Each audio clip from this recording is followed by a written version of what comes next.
Bro mimicry ఎలా bro అది? Mimicry God gift bro. ఎలా అంటే దానికి మనం ఏం లేదు. అంటే నువ్వు కావాలని చేసావా? అంటే నేను మిమిక్రీ చేసావన్నట్టు అంత ఈజీగా అయితే కావాలని చేసావు. అంటే మిమిక్రీ నేను చెయ్యాలి. Mimicry is God gift. కాలేజీలో ఉండేటప్పుడు లెక్చరర్స్ ని ఇమిటేట్ చేసేవాడిని. అలా సినిమాలు చూసి హీరోని అంటే అన్నీ చేయలేను, ఏదో ఒక 4-5 వరకు బాగా చేయగలను అంతే. మహేష్ బాబు గారిది చేస్తా, చిరంజీవి గారిది చేస్తా, చాలా వరకు చేస్తా. ఆయన మూవీ కూడా డబ్బింగ్ చెప్పేవారు. వన్ సినిమాకి మొత్తం ట్రాక్ చెప్పా, అది వాయిస్ వినబడలేదు, డైలాగ్ చూస్తూ సినిమా అంతా మ్యాచ్ చేసుకెళ్ళా ఒక 5 రోజులు కష్టపడి. అంటే నువ్వు జస్ట్ నార్మల్ డబ్బింగ్ ఇచ్చా? సేమ్ యాస్టీ చెప్పేసా. ఆయన వచ్చి షాక్ అయ్యాడు. ఎవరు చెప్పారంటే ఫలానా భాస్కర్ అని చెప్పాడు.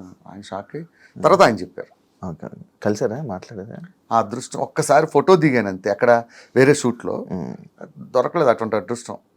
మై ఫేవరెట్ హీరో, చిన్నప్పటి నుంచి చాలా ఇష్టం. మహేష్ బాబు గారు, కృష్ణ గారి ఫ్యాన్, తర్వాత మహేష్ బాబు ఫ్యాన్. వస్తుంది దేనికైనా టైం వస్తుంది చెప్పాగా. నార్మల్గా భాస్కర్ అంటే జబర్దస్త్లోకి వచ్చాక కూడా బ్రో బుల్లెట్ భాస్కర్ కొంచెం డౌన్ఫాల్ అయ్యి మధ్యలో కొంచెం డౌన్ అంటే జనాల నుంచి వాటి నుంచి కొంచెం దూరం అయ్యి డౌన్ అంటే ఫేమ్ పరంగా కొంచెం జనాలు దూరం అయ్యారు. ఎందుకు, రీజన్ ఏంటి బ్రో? అట్లా ఏం ఉండదు బ్రో. నాకు ఒక విషయం చెప్తా సీరియస్గా.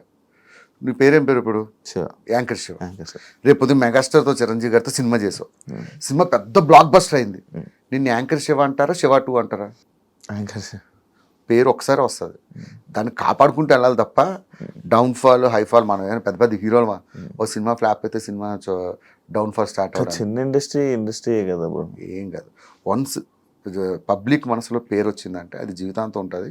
దాన్ని మంచిగా కాపాడుకుంటూ వెళ్ళిపోవడం. కానీ ఇప్పుడు బయట ఎప్పుడు వినలే ఇలాంటివి, అసలు పట్టించుకోను. మామూలుగా పట్టించుకోవాలి, అస్సలు పట్టించుకోను. నా లైఫ్ నా ఇష్టం, నాకు నచ్చినట్టు బతుకుతా అంతే. ఎవరి మాట విన్ను, ఎవరిని ఖాతరు చేయను.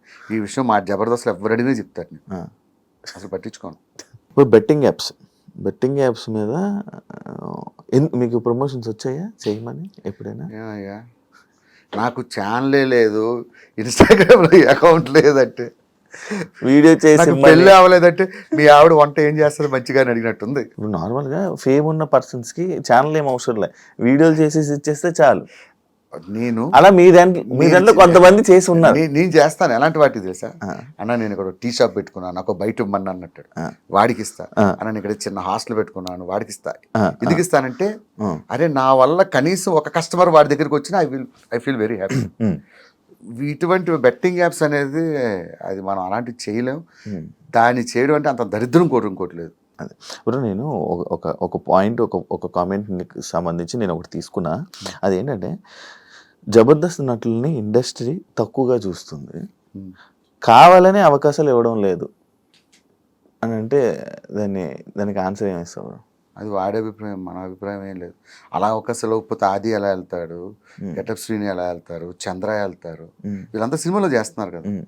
అవకాశాలు ఇవ్వకపోవడం ఇస్తుంది, కాకపోతే ఒకటి టైం వస్తుంది, ఒకటి టైం రాదు, అంతే తేడా. తక్కువ చూస్తారా? అది ఉందా? తక్కువ ఏం చూడరు, మంచి వాల్యూని ఇస్తారు. నేను చేసిన 2-3 సినిమాలు చేశాను కానీ అది మంచిగానే వాల్యూ ఇస్తారు, అలాంటిదే ఉండదు. కాకపోతే ఒకటి చెప్తా సినిమా వాళ్ళకి, జబర్దస్త్ ఆర్టిస్ట్ అనేవాడు ఛాలెంజ్ చేసి చెప్తా, మీ ఇండస్ట్రీలో ఎవరూ చేయలేడు, అంతకన్నా అద్భుతంగా చేయగలరు. అది మాత్రం పక్కా రాసిస్తా. జబర్దస్త్ ఆర్టిస్ట్ని యాక్టింగ్ పరంగా తక్కువ అంచనా వేసే అవసరం లేదు. నేను జబర్దస్త్లోనే నాన్ స్టాప్గా 25 నిమిషాలు 30 నిమిషాలు నటిస్తున్నారంటే వాళ్ళు అలవోకగా కెమెరా ముందు చేసేయగలరు. అది అయితే 100% అర్థం. ఎందుకంటే పెద్ద పెద్ద ఆర్టిస్టులు మాకు గెస్ట్లకు వస్తారు కదా, వాళ్ళే చెప్తారు మాకు ఈ మాట.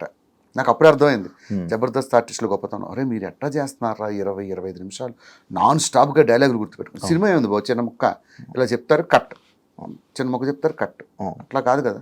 ఒక స్కిట్ ప్రాక్టీస్ చేయాలంటే 25 నిమిషాలు దాదాపు ఒక 40-50 డైలాగులు గుర్తుపెట్టుకొని చేయాలి. నేను ఒకసారి వచ్చినప్పుడు చూసే అన్న, నాకే ఇది ఎలా చేస్తారు అంత ప్రాక్టీస్ చేస్తాం. చిరంజీవి గారు మహేష్ బాబుతో వీళ్ళతో 3 కోట్లతో సినిమా చేయడం ఏంటి, ఆ కాన్సెప్ట్ ఏంటి?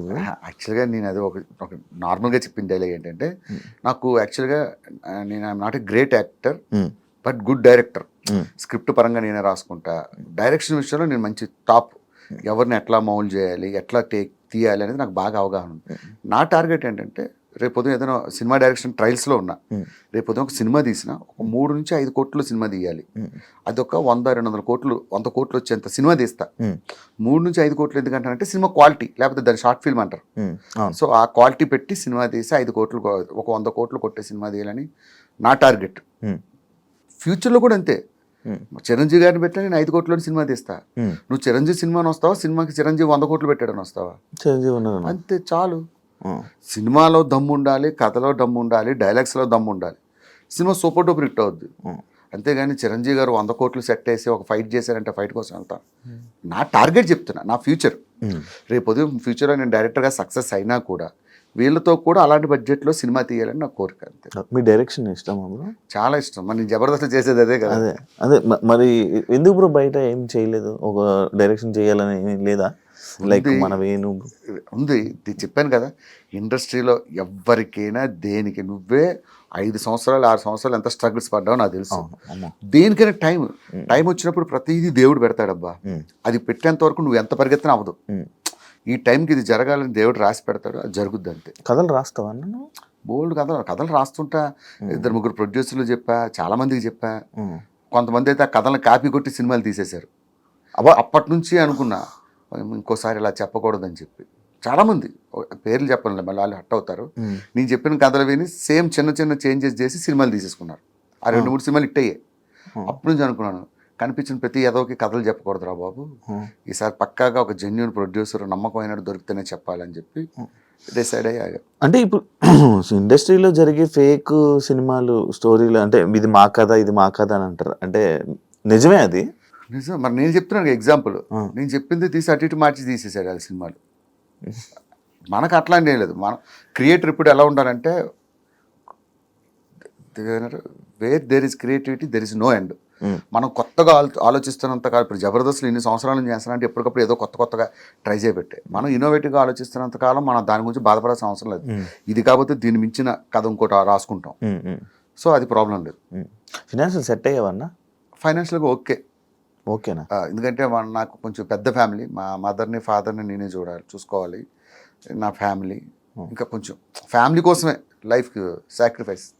ఈవెంట్ జబర్దస్త్ అది కాక ఏమైనా ఉందా? ఏం లేదు.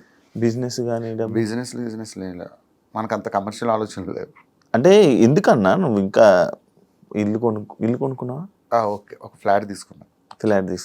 ఒక కారు, ఒక ఫ్యామిలీ. ఇది మెయింటెనెన్స్. తినడానికి ఉండడానికి ఉందా?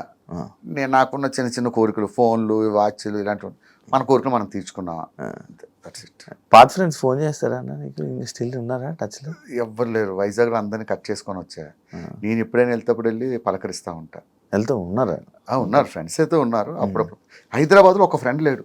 కానీ భాస్కర్కి కొంచెం ఇక బయట బాగానే మంచిగా మాట్లాడతారు, కానీ యాటిట్యూడ్ అవన్నీ ఉంటాయా? మామూలు వాళ్ళతో మాట్లాడు అని అంటుంటారు. ఎందుకు మాట్లాడిన అబ్బా, నేను ఎవరితోనే మంచిగానే పలకరిస్తా. నా గురించి తెలిసిన వాళ్ళు ఎవరైనా అడుగు, అంతే తప్ప అట్లాంటిది ఏమో. నేను అసలు సెలబ్రిటీ లైఫ్ ఎంజాయ్ చేయకపోతే యాటిట్యూడ్ ఎక్కడి నుంచి వస్తా చెప్పు?